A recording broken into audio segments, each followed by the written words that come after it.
Hey everybody, how's it going? Welcome back to Stylist Meets Vinyl. My name is Chris. Have you guys ever found yourself in a slump as a record collector? This is kind of how I've been feeling lately for the last couple of months, really, that I haven't had any big scores. I haven't had much luck at the record store or the thrift store. And I've had a couple of things happen to me where my expectations were higher than what it ended up being. And I'll show you my most recent vinyl finds. I've only got a few records to show, but each one of them kind of comes with a story of how I feel now like I'm in a record collector slump. So I won't talk too much about it before I get into these records here. So the first record I'm going to show you is this is Electric Light Orchestra. This is Secret Messages. This is their penultimate album before they broke up in 1986. I found not too long ago their last album, which was Balance of Power. So this one I think is about 1983. It's not their best, but this is the last ELO album that I had been looking to find. And I went to a record show here in the town that I live in, and I had for the last couple of shows that they've had, I haven't been able to make it. I've doing a lot of travel on the weekends, and so I've always been out of town and was never able to show up. So I was excited to come to this record show, and it ended up just being a little bit smaller than I thought it was. There were about three or four booths, and one of the booths was just like everything was overpriced.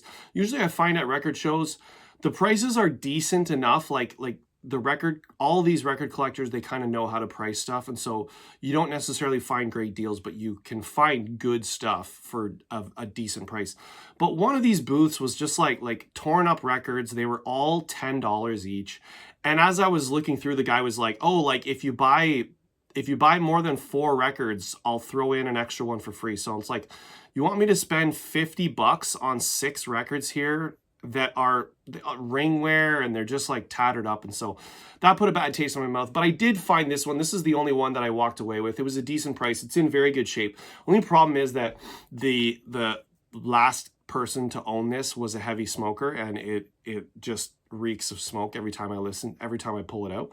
But it was, on the bright side, nice to be able to add this to my collection. Now I kind of made the decision when I got my record collection and inherited from my parents. They had about 4 or 5 ELO albums, and I started to get into them and kind of decided, okay, I'm gonna try and collect them all, as far as that first run from like 1971 or 72 to 1986.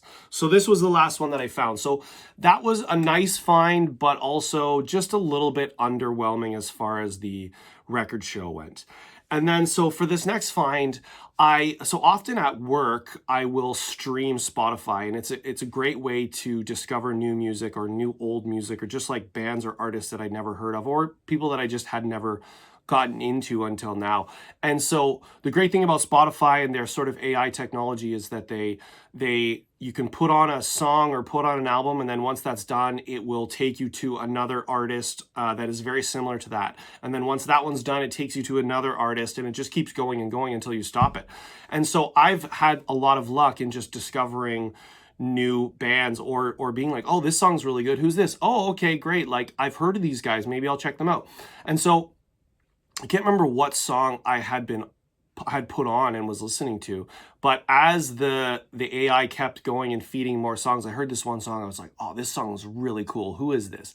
So I looked, I saw who it was, and I recognized the album cover that I had seen before on Noble Records, Dylan over at Noble Records, who I used to watch all the time. I watch a lot of other channels now in the meantime, but I remember seeing this album on his channel, and I've had a lot of good luck with records that Dylan has recommended. I end up loving almost all of them. And so I just decided to Google the album to see okay, how much does this album cost? What are the chances I could find this album? And I happened to see that there was a pre-sale for a reissue that was just going to happen. It was like 7 days away. They're like, oh, order now for this pre-sale. So I'm like, okay, I just discovered this album. I like it. I like the songs. I ended up from the one song, I listened to the entire album. I'm like, yeah, this is great. I want this. And so I see that it's on pre-sale. It's gonna be reissued in a week. So I'm like, okay, this is fate. I need to get this. So I ordered it on pre-sale. Actually, it ended up being it was sold out on pre-sale, but I found two that were on eBay. No taxes, no delivery charge. I just ordered one of them, and it arrives at my house. And so here's the album here. This is called Kryptonite. This is Neil Merriweather and the Space Rangers. Neil Merriweather is a Canadian guy. This is from 1975. This is like cosmic space rock, which you can probably tell by the cover here. Really cool stuff, like cosmic psych, also a little bit of prog mixed in there. And I ended up Googling Neil Merriweather and learned a lot about him, that he's a Canadian. I think I'd heard that he was offered to join CSNY by Stephen Stills, but he turned it down and did his own solo thing. He's brushed shoulders with a lot of different artists in his time. He just passed away a year or two ago. But anyways, it was being reissued, so I'm like, okay, it was a good price. I bought it. I was excited. But the record shows up, and I see in the mailer, I see this. And my heart kind of sinks. I'm like, oh no, what is this? And so I pull the album out, looking at it. I'm like, oh, I think it looks good. But then, oh no, look at this right here. A little mark in the cover that it came in. And then a little mark right here. Something during mailing had punctured this album. So I'm lucky that the disc was unscathed, and it also came with it's this really cool label here, Neil Merriweather and the Space Rangers. It came with this bonus 7-inch with two extra tracks.